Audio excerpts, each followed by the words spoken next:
아버지여 내게 주신 자도 나 있는 곳에 나와 함께 있어 아버지께서 창세전부터 나를 사랑하심으로 내게 주신 나의 영광을 그들로 보게 하시기를 원하옵나이다.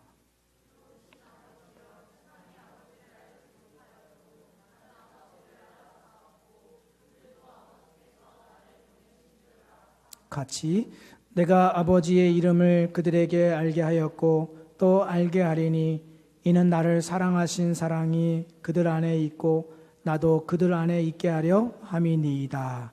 아멘. 우리 양옆과 앞에 있는 분들 다시 한번 인사 나눌까요? 사랑하고 축복합니다.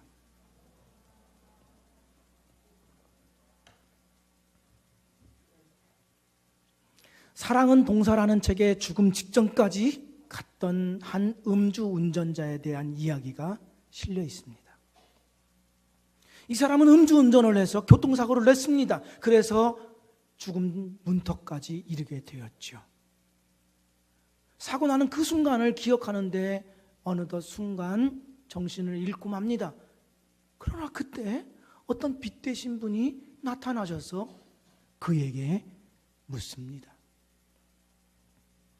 그대는 사는 동안 사람을 얼마나 사랑하였는가? 그리고 나서 그대는 사는 동안 사명을 얼마나 감당했는가? 이 두 가지 질문은 하나이죠. 사랑의 사명. 얼마나 사랑의 사명을 이루며 살아왔는가? 이 질문입니다. 필라델피아 장로교회에서 목회하셨다가 돌아가셨던 제임스 보이스 목사님, 요한복음 21장이 예수님의 대제사장적인 기도이다. 여기에는 교회의 참된 표지를 나타내 주고 있다라고 말하였습니다. 그 참된 표지란 기쁨, 거룩, 진리, 연합, 선교, 마지막으로 사랑이다. 이렇게 이야기하죠. 그러면서 예수님께서 사랑에 대하여 맨 마지막으로 하신 이유는 사랑이 없으면 잘못되고 사랑이 없으면 아무것도 아니기 때문이다 라면서 이러한 설명을 해 주셨는데 제가 도식으로 만들어 봤습니다. 잘난 척하는 거죠. 교회의 표지 중에서 기쁨에서 사랑을 빼면 무엇이 됩니까? 쾌락주의가 되는 것입니다. 거룩에서 사랑을 빼면 자기의 외식주의자가 됩니다. 진리에서 사랑을 빼면 냉혹한 정통주의가 되고 말지요. 선교에서 사랑을 빼면 제국주의가 됩니다. 연합에서 사랑을 빼면 폭군이 탄생하고 성직 계급적인 교회가 발생됩니다. 사도 바울이 했던 말씀이 기억나지 않나요? 사랑이 없으면 내가 아무것도 아니요 사랑이 없으면 내게 아무 유익이 없느니라. 영어로 말해보지요. 쉬우니까 I'm nothing, I gain nothing. 아무것도 아니라는 것이죠. 그렇다면 무엇 때문에 사랑이 하나님 사람의 특징이며 우리는 왜 사랑할 수밖에 없는 존재가 될까요? 오늘 본문에서 그 사실을 말해줍니다. 어떤 사람들 중에는 하나님이 창조 전에는 무엇을 하셨습니까? 이렇게 묻는 사람이 있습니다. 그 대답을 들었던 우리의 초대 교부들은 이렇게 대답했죠. 그런 허무맹랑한 질문하는 자들을 위해서 지옥을 만들고 계셨다 라고 얘기했죠. 웃는 대목인데 여러분들은 전혀 웃는 감각이 죽어 있습니다. 그러나 이 질문은 매우 중요합니다. 성경에서는 하나님이 창세 전에 무엇을 하고 계셨냐고 말씀하고 있습니까? 24절 말씀에 이렇게 기록이 되어 있지요. 아버지여 내게 주신 자도 나 있는 곳에 나와 함께 있어 아버지께서 창세 전부터 나를 사랑하심으로 창세 전에 삼위일체 하나님은 창조하시기 전에 이 온 우주 만물을 통치하시기 전에 사랑하셨습니다. 사랑하셨어요. 사도 요한은 뭐라고 말하냐면 하나님은 사랑이시라라고 이야기하고 있죠. 성부 하나님은 사랑의 성품을 가지고 계신 분이 아니라 사랑 그 자체이다, 이렇게 말하고 있는 것입니다. 성부 하나님은 성자 예수님을 사랑 주시는 분입니다. 성부 하나님의 특징은 뭐냐? 자기의 생명과 존재와 사랑을 성자 예수님께 나누어 주시는 것이 성부 하나님의 특징입니다. 그 사랑을 어떻게 나누어 주시냐 하면 성령 하나님을 성자 예수님께 보내주심으로 그 사랑을 주십니다. 마태복음 3장 16절 17절에 이렇게 말씀이 기록이 되어 있죠. 예수께서 세례를 받으시고 곧 물에서 올라오실 새 하늘이 열리고 하나님의 성령이 비둘기같이 내려 자기 위에 임하심을 보시더니 하늘로부터 소리가 있어 말씀하시되 이는 내 사랑하는 아들이요 내 기뻐하는 자라 하시니라. 성부 하나님은 성자 예수님께 사랑을 주시는데 누구를 통하여 그 사랑을 나타내시냐 하면 성령 하나님을 통해서 그 사랑을 나타내 보이십니다. 성자 예수님은 성부 하나님으로부터 사랑을 받아 성부 하나님께 영광을 올려드리죠. 예수님이 하나님을 사랑하시겠습니까? 사랑 안 하시겠습니까? 어리석은 질문이겠죠. 사랑하시죠. 그런데 예수님이 하나님을 사랑한다라는 그러한 표현은 성경에 거의 없고 성부 하나님의 사랑을 받는 분으로 묘사되어 있습니다. 오늘 본문에서도 마찬가지죠. 23절부터 보면은 나를 사랑함과 같이, 여기는 나라는 것은 예수님을 말합니다. 성자 예수님을 말해요.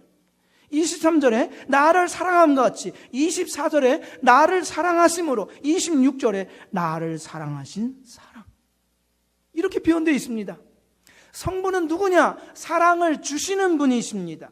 성자는 누구냐? 그 사랑을 받는 분이십니다. 그래서 그 사랑을 통해서 하나님께 영광을 올려드리는 분이시죠. 성자 없이 성부가 있을 수 없고 성부 없이 성자 예수님이 있을 수가 없습니다. 영원전부터 성부는 성자 하나님이셨습니다. 사랑을 주시는 분이셨습니다. 영원전부터 성자 예수님은 아들이셨습니다. 사랑을 받는 분이셨습니다. 그래서 이렇게 정리해 볼 수 있습니다. 성령의 교통하심으로 성부께서는 성자를 사랑하시고 성령의 교통하심으로 성자는 그 사랑을 알아 성부를 아빠라고 부르시고 기뻐하시며 영광을 나타내신다.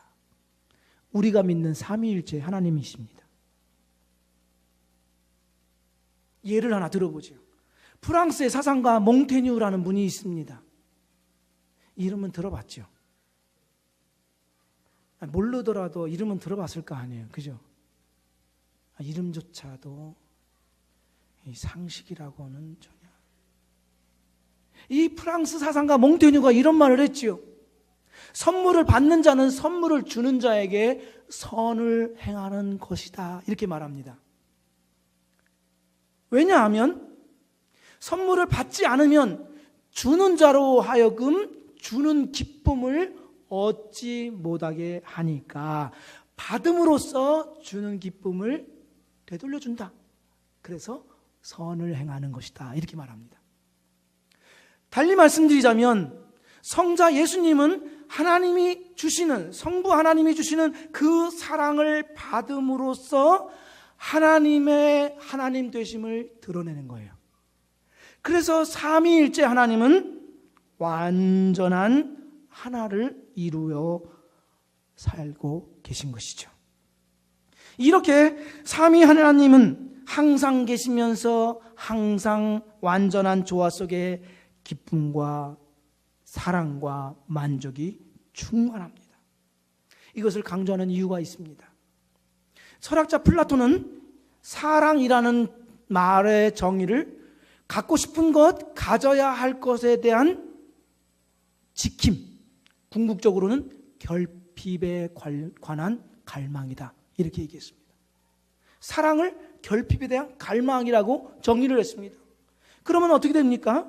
신 역시, 홀로 있는 신 역시 사랑을 하면서 그 사랑을 하기 위해서는 누군가 대상이 필요하겠죠. 자기 혼자 사랑하면 그것은 사이코입니다. 나르시시즘이죠. 사랑을 하기 위해서는 누군가 대상이 필요한데 그 대상을 위해서 우주를 만들었다. 그러면 결국 이 신은 어떤 신이냐?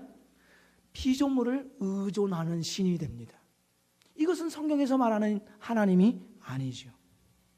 성경의 삼위일체 하나님은 삼위가 계셔서 한 본체 안에 세 위격이 계셔서 성부 하나님, 성자 예수님, 성령 하나님이 완전한 사랑과 만족과 기쁨을 이루고 있는 것입니다. 우리가 섬기는 하나님은 이런 하나님이시죠. 그래서 믿음의 선배인 아타나시우스는 그의 신조에서 이렇게 고백을 하죠. 누구든지 구원받기를 원하는 사람은 무엇보다도 보편교회의 신앙, 교회의 정통신앙이 있어야 한다. 이 신앙을 완전 무결하게 유지하지 못하는 사람은 의심할 여지 없이 영원한 멸망을 받을 수밖에 없다. 같이 읽지요. 보편교회의 신앙은 이것이다. 우리는 삼위일체의 한 분 하나님, 한 분이신 삼위일체의 하나님을 예배한다. 이렇게 고백했습니다. 우리가 성경에서 믿는 하나님은 어떤 분이시냐? 삼위일체 한 하나님으로 그 안에 완전한 기쁨과 사랑과 만족이 있는 분, 그 하나님을 믿습니다. 우리의 이성으로 다 이해할 수 없다 할지라도 아멘 하시기 바랍니다. 그리고 이 시간에 다짐하기로 하십시다. 내가 삼위일체 하나님을 더욱 잘 알기로 힘쓰겠나이다 하는 거룩한 도전받는 시간이 되시기를 주의 이름으로 축복드립니다. 우리 하나님은 한 분 안에 세 위격, 성부, 성자, 성령으로 계셔서 영원전부터 완전한 사랑과 기쁨으로 만족해 계십니다. 조금의 결핍도 없는 그러한 하나님이십니다. 거듭 강조하는 이유가 있습니다. 왜냐하면 이방 종교에서 신이라는 자들이 창조하는 이유는 자기들의 필요와 욕구를 채우기 위해서 창조하고 인간을 만듭니다. 아니면 부정적이거나 수동적이거나 방어적인 의미에서 창조를 하죠. 그리스 로마 신화에서 신들이 사람을 창조합니다. 이유가 뭐죠? 인간에게 노동을 시키기 위해서. 신들이 해야 하는 몫을 인간에게 시켜먹기 위해서 인간을 창조합니다. 부정적이죠. 인간 창조가 부정적입니다. 성경에서 나오는 바벨론이 있죠. 바벨론 제국. 그 바벨론의 신화의 신이 마르두크라고도 하는데요. 이 마르두크는 티아마트라고 하는 혼돈의 신과 전쟁을 벌입니다. 그래서 이 티아마트를 죽여서 둘로 나눠서 하나를 하늘로 만들고 하나를 땅으로 만들죠. 세상을 창조했습니다. 부정적이죠. 부정적이라는 말은 이해되겠죠. 전쟁을 치루어서 어쩔 수 없이 그 괴물로 하늘을 만들고 땅을 만듭니다. 그리고 나서 이 전쟁을 부추긴 킹구라고 하는 잡신을 죽여서 그에게서 흩어져 나오는 이 피로 야만적이고 비천한 피조물인 인간을 만듭니다. 인간의 창조가 부정적이죠. 김기태 군 산티아고에 가 있으면 안 되고 여기에 와 있어야 됩니다. 할렐루야. 네. 그 킹구라고 하는 잡신을 죽여서 흩어진 피로 말미암아 비천하고 야만적인 피조물 인간을 만들어서 신들이 해야 하는 잡일들을 인간에게 떠넘기죠. 신들은 놀고 먹기 위해서. 이야기책에 하늘공주가 반지를 혼돈의 미지의 세계에 떨어뜨리죠. 그 반지를 찾기 위해서 하늘장군을 보냅니다. 그래서 그 하늘장군이 진흙더미와 같은 이 혼돈의 세계에서 조그마한 반지 하나를 찾기 위해서 막 이리저리 뒤집다가 그 이리저리 뒤집는 것이 세상이 됐다, 이렇게 나오죠. 부정적이죠. 이방 종교에서의 창조 신화나 설화는 다 부정적입니다. 수동적이고 방어적입니다. 신이 자기의 욕망과 필요를 채우기 위해서 창조합니다. 사람을 창조하고 세상을 창조하죠. 그러나 성경에서 하나님이 인간을 창조하고 세상을 창조하는 이유가 무엇입니까? 하나님 안에 결핍이 있어서 그 결핍을 채우기 위해서 인간을 창조하고 세상을 창조한 것이 아닙니다. 삼위일체 하나님은 그 안에 완전한 만족과 기쁨과 사랑이 흘러넘쳐났습니다. 그 흘러넘쳐난 결과가 세상을 창조하고 자기 형상대로 사람을 창조하셨죠.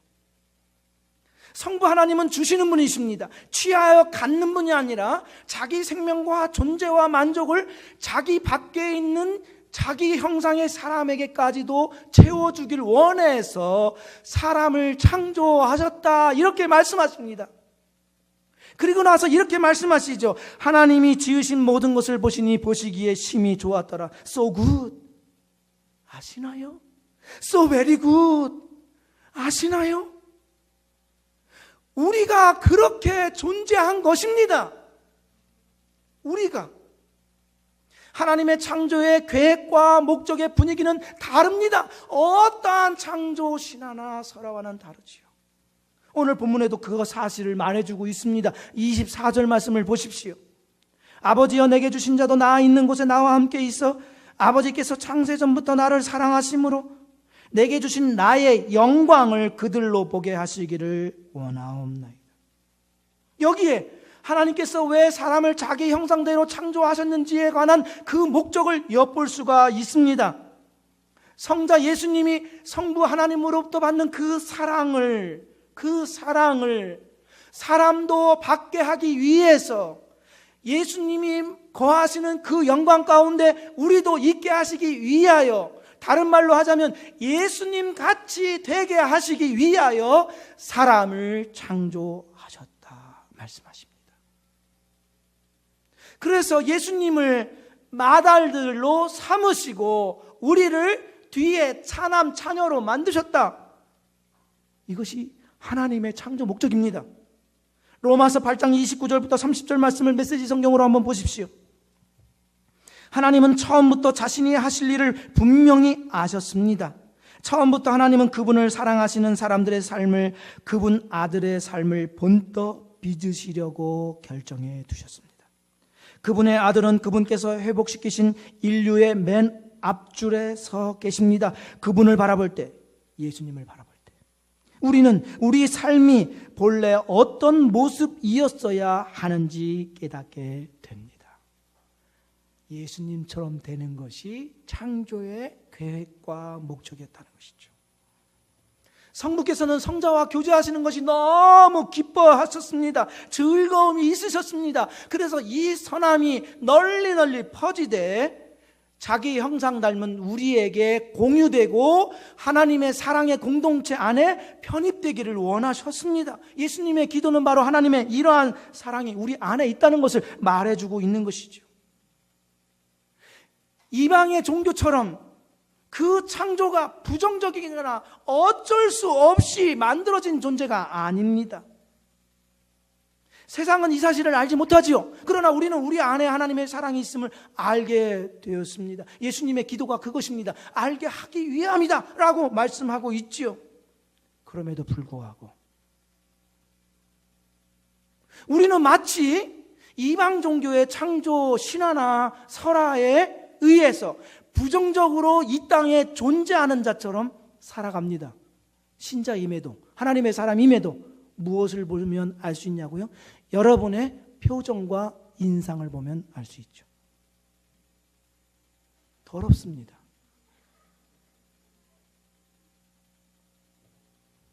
하나님의 넘치는 사랑이 우리 안에 있습니다. 그런데 우리는 뭐가 늘 불만이고 뭐가 늘 원망인지 우리의 얼굴은 어두워요. 우리가 사는 세대나 시대가 어려운 것 압니다. 고통이 있지요. 자기만의 히스토리가 있습니다. 어려움이 있지요. 그러나 대한민국에서 아무 걱정 없이 자신이 하고 싶은 것을 다 할 수 있는 사람은 1% 미만입니다. 그 사람과 우리와 비교하면서 원망하고 불평한다고 한다면 신자입니까? 말이 됩니까? 대답해 보십시오. 좋은 말 할 때. 그 사람들과 비교하면서 나는 아무 걱정이 없고 내가 하고 싶은 것을 다 하고 누리고 싶은 것을 다 누릴 수 있는 사람 되지 못한다는 원망은 합당하지 않습니다. 그렇다고 한다면 세상 사람들이 늘 죽을 상이요 울상으로 사는 그들의 모습과 그리스도의 사랑이 우리 안에 충만히 넘쳐져서 하나님의 만족함과 기쁨 가운데 이 세상에 존재하고 있다는 사실을 알고 있는 우리 신자와는 무슨 차이입니까? 어떤 차이에 우리는 다른 존재로 살아갈 수 있다는 말입니까? 초대교회 성도들은 가난했습니다. 미래도 불안했습니다. 물리적인 핍박이 뒤따라왔습니다. 안전을 보장할 수 없었습니다. 그럼에도 기뻐했습니다. 항상 웃고 다녔다는 것 아니지요.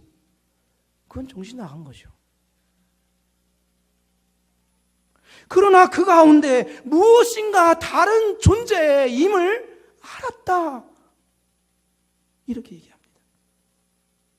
전능하신 하나님이 그들의 아버지이셨습니다. 세상이 없앨 수도 없는 하나님의 사랑이 그들 안에 풍성히 넘쳐나 있었습니다. 여러분, 뭐가 불만입니까? 여러분의 가정이 불만이고, 여러분의 학력이 불만이고, 여러분의 주변 사람이 불만이고, 계속 그렇게 사십시오. 여러분의 얼굴을 보고, 여러분의 삶의 모습을 보고 예수 믿는다는 걸 알겠습니까? 어느 날, 야, 제가 예수 믿는 사람이래. 놀랬어. 얼굴 더럽던데? 안 되죠. 링컨은 이렇게 얘기했습니다. 나이 40세 이상이 되면 자기 얼굴에 책임을 져야 된다. 그 전까지 가정을 탓할 수 있습니다. 부모를 탓할 수 있습니다. 좋지 않은 환경을 탓할 수 있습니다. 그러나 그 이후에 그의 얼굴에서 그가 어떤 삶을 살고 있는지 그 인격과 삶의 모양, 그 내면적인 모양이 다 드러난다는 것입니다. 이 말을 바꿔보십시오. 여러분 안에 하나님의 사랑이 충만히 거하고 있습니까? 여러분의 얼굴과 삶이 그것을 드러내고 있습니까? 왜 더럽습니까? 너무 원색적인데.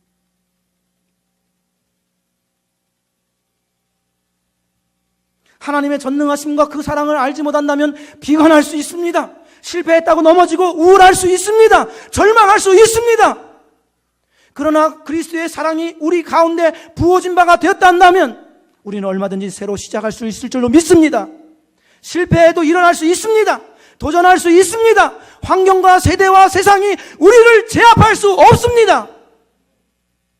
그렇다고 한다면 우리의 얼굴이 태양처럼 밝아지기를 주의 이름으로 축원드립니다. 양옆과 앞뒤에 있는 사람 밝게 웃으면서 인사하지요. 너를 볼 때 그리스도의 형상이 나타나. 기태 형제, 졸린 눈으로 하면 안 됩니다.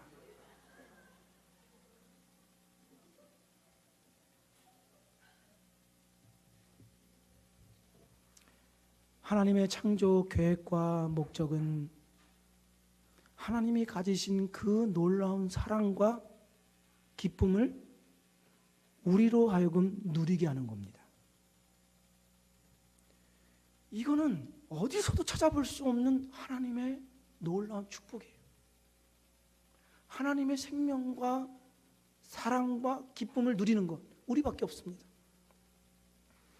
그럼에도 사람은 하나님이 아닌 자기나 다른 것을 향해서 돌아서죠. 하나님의 사랑으로 지음받았으므로 그 사랑이 넘쳐났죠. 지음받았어요. 사랑으로. 그러면 사랑이 없어질 리는 없죠. 하나님께 돌아섰다고 해서. 그러면 그 사랑은 어떻게 되겠습니까? 왜곡된 것입니다. 하나님으로부터 돌아섰기 때문에 사랑이 없어진 게 아니라 왜곡된 거예요. 단테 아시죠? 좀 아는 게 있으면 좋겠어요. 단테는 대죄, 큰 죄를 세 가지 유형으로 분류했습니다. 하나는 왜곡된 사랑. 가치 있는 대상을 그릇되는 방식으로 사랑한다는 거예요. 자기 유익을 위해서 다른 사람을 상처 입히고 고통스럽게 만든다. 왜곡된 사랑. 두 번째가 불충분한 사랑입니다. 마땅히 사랑하고 돌보아야 될 대상에게 사랑을 베풀지 않고 관심을 기울이지 않는 것. 불충분한 사랑. 세 번째는 과도한 사랑.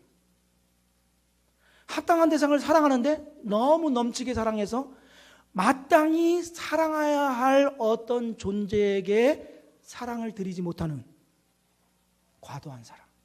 이 세 가지로 죄를 나눴어요. 궁극적으로 죄란 무엇입니까? 사랑의 왜곡입니다. 우리 사람에게 문제는 사랑이 없어서가 아니라 사랑이 왜곡된 것이 문제인 것입니다. 그럼에도 불구하고 이 왜곡된 사랑에 사로잡혀 있는 우리에게 예수 그리스도께서 이 땅에 오셔서 참된 사랑의 근원자이신 하나님께 접붙여 주셨습니다. 우리를 참된 사랑의 근원자이신 하나님께 접붙여 주셨지요. 정상으로 되돌려 놓으셨습니다. 26절 말씀을 보십시오. 나는 이미 그들에게 아버지의 이름을 알렸고 앞으로도 알리겠습니다. 그것은 아버지께서 나를 사랑하신 그 사랑이 그들 안에 있게 하고 또한 나를 그들 안에 있게 하려는 것입니다. 이 말씀 잘 보십시오. 그 위에 첫째 줄 보시면 나는 이미 그들에게 아버지의 이름을 알렸고 앞으로도 알리겠습니다. 무슨 말입니까? 예수님의 말씀은 제자들에게 아버지의 이름, 이 아버지의 이름은 하나님은 사랑이시다라는 뜻입니다. 하나님은 사랑이시다. 그것을 과거 어느 시점부터 계속해서 하나님은 사랑이시다는 것을 알려왔다는 것입니다. 그런데 앞으로 곧 있을 십자가 죽음을 통하여서 그 사랑의 분명함을 내가 나타내 보이겠다. 이런 뜻입니다. 무슨 뜻입니까? 삼위일체 하나님의 이 충만한 사랑은 자기 희생적인 사랑이라는 것입니다. 우리에게 있는 왜곡된 사랑을 참된 근원자, 사랑의 근원자이신 하나님께 접붙이기 위해서 자기 희생적으로 이 사랑으로 되돌려 놓았다라는 것이죠. 그럼으로써 삼위일체 하나님의 이 충만한 사랑 가운데 그들이 이 안에 있고 예수 그리스도께서도 제자들 안에 있게 하려고 한다고 말씀하셨죠. 우리를 그 삼위 하나님의 사랑의 공동체 안에 십자가의 대속의 죽음을 죽으심으로 초청하셨습니다. 들여오셨습니다. 무한하신 하나님의 생명과 기쁨과 만족을 얻게 하셨다는 것이죠. 희생적인 사랑, 십자가의 구속사역, 이것이 아니면 연합할 수 없습니다. 우리가. 그러면 우리가 하나님의 이 사랑 안에 참여하게 됐다 하는 것은 무슨 뜻입니까? 예수님께서 이 기도를 왜 길게 이루어 오셨습니까? 요한복음 13장부터 17장까지를 다락방 강화라고 얘기합니다. 예수님께서 한 문장입니다. 이건 하나로 이어진 겁니다. 그 안에 있었던 모든 사건을 13장부터 17장까지 다 기록한 것입니다. 그날 목요일 저녁에. 그 처음 시작이 이렇습니다. 13장 34절 35절 말씀에 같이 읽겠습니다.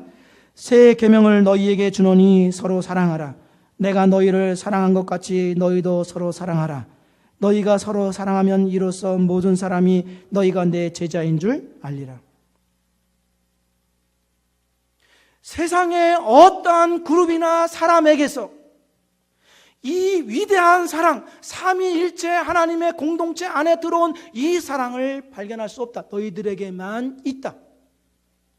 너희들에게만 있으니 세상이 너희를 볼 때 그 사랑을 알도록 그 삶을 살아내라. 이런 뜻입니다.